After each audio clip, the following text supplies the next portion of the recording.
بسم اللہ الرحمن الرحیم۔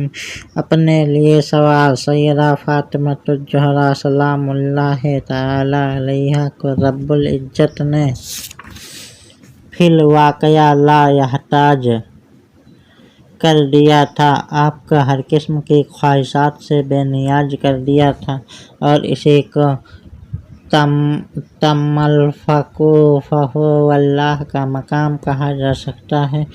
سلطان العارفین حضرت باہو کے اس قول کی تائید امام الاولیاء شہزادہ بطول نواسہ رسول حضرت امام حسن مجتبیٰ علیہ السلام کے اس ارشاد سے بھی ہوتی ہے۔ آپ فرماتے ہیں کہ ہماری والدہ سیدہ فاطمۃ الزہرا سلام اللہ تعالی علیہا اکثر پوری رات عبادتوں میں بسر کرتیں اور تمام صبر کرتے وقت اپنی ذات کے لیے بھی کوئی چیز طلب نہ فرماتیں۔